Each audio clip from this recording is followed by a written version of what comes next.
anak-anak, kembali lagi kita belajar entrepreneurship dengan materi Skill of an Entrepreneur. Artinya, skill dari seorang entrepreneur.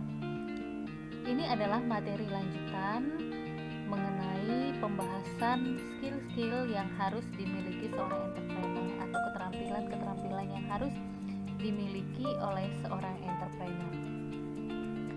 Nah, kita lanjutkan.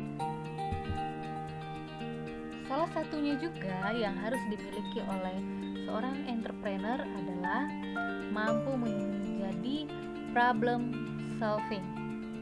Ya, jika orangnya dinamakan dengan problem solver. Nah, pada pertemuan ini kamu harus memiliki keterampilan problem solving, artinya kita berlatih untuk menemukan cara-cara menyelesaikan masalah. Ingat, masalah juga dapat menjadi sebuah peluang bagi kita untuk berlatih kreatif dan inovatif.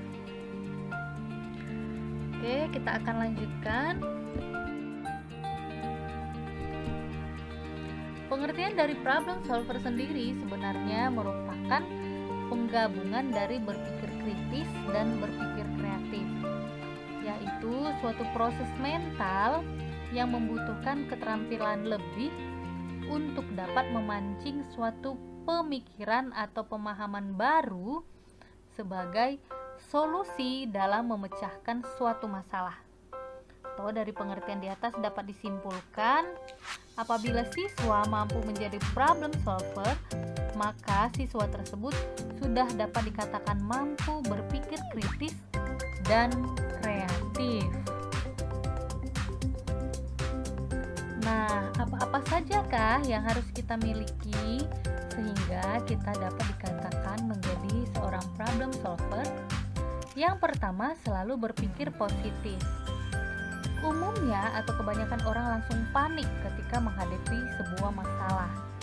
Rasa panik itu bisa membuat seseorang tidak mampu lagi berpikir jernih atau cenderung negatif, seperti rasa ingin menyerah begitu saja. Hal ini bisa dihindari dengan cara melatih diri kita untuk lebih tenang dan mencoba berpikir positif dari segala permasalahan yang kita hadapi.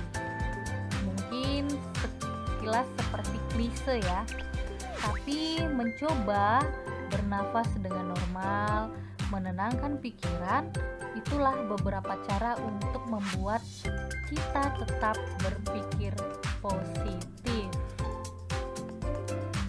Yang berikutnya, mampu mengidentifikasi masalah. Ketenangan serta pola berpikir positif akan membuat kita semakin mudah untuk mengidentifikasi masalah yang ada atau untuk mengenali masalah yang ada. Kebanyakan orang masih berada di permukaan dalam mengidentifikasi masalah. Artinya, tidak bisa mengenal masalah itu lebih dalam.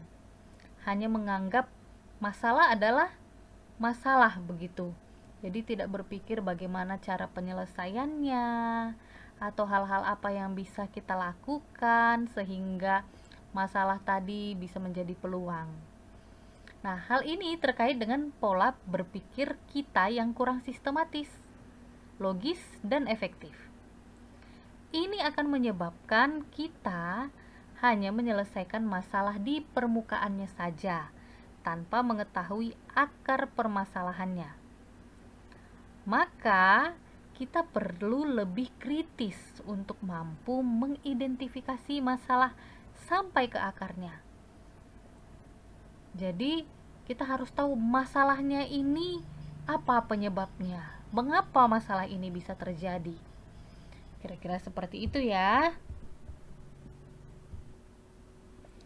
Yang berikutnya adalah terus mencari ide. Mereka yang mumpuni dalam problem solving adalah orang-orang yang penuh dengan ide. Lalu, bagaimana untuk bisa mendapatkan ide yang dimaksud?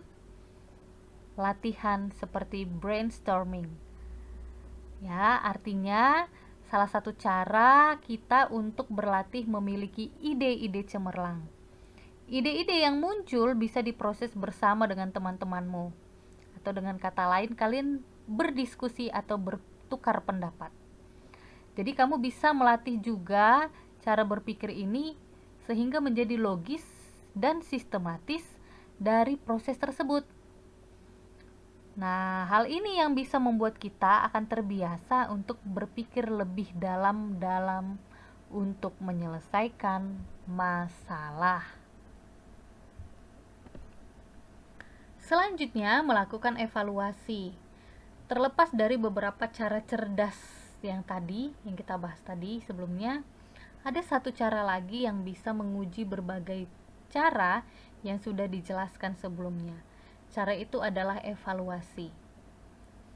Kamu mesti melakukan evaluasi terhadap masalah-masalah yang sudah kamu bereskan. Hal ini akan mengacu untuk produktivitas ide-ide yang lain atau cara-cara lain yang lebih efektif sehingga kita dapat menyelesaikan masalah.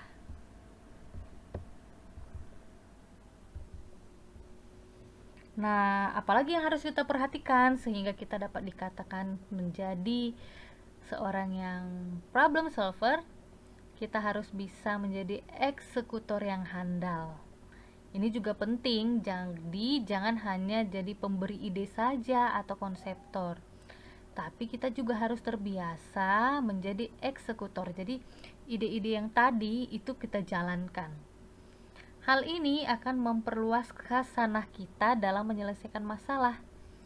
Percaya atau tidak, sebuah masalah terkadang bisa menjadi beda ketika dilihat sebagai eksekutor Oleh karena itu, kita harus mengetahui persis bagaimana menyelesaikan masalah di luar lapangan dan juga di dalam lapangan.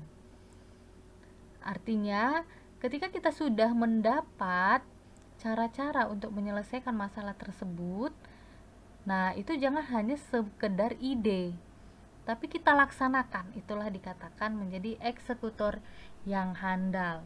Contohnya dalam mengerjakan project-project of entrepreneurship, jika kamu melihat ada masalah atau problem, kita berusaha mencari jalan penyelesaiannya, lalu kita lakukan.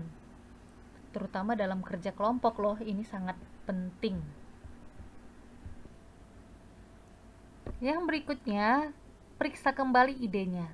Setelah kamu jadi konseptor dan eksekutor dari ide-ide untuk menyelesaikan masalah, kamu harus memeriksa kembali apakah ide kamu itu sudah berjalan dengan lancar untuk menyelesaikan masalah terkait. Nah, hal ini yang akan membuat pengalaman kamu bertambah. Dan yang terakhir, mengembangkan ide lain. Dari berbagai ide yang kamu ciptakan, memang hanya satu atau dua saja yang terpakai untuk menyelesaikan masalah. Tapi tidak berarti ide yang lain kamu buang begitu saja. Kamu bisa simpan dan bahkan kamu bisa kembangkan untuk menyelesaikan masalah yang lain. Baiklah, anak-anak, itulah penjelasan mengenai problem solving.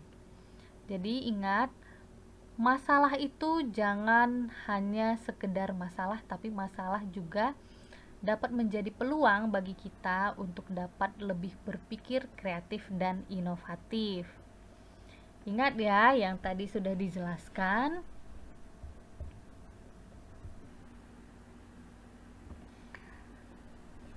Nah, anak-anak kalian pasti sudah mengerjakan project of entrepreneurship kalian. Nah,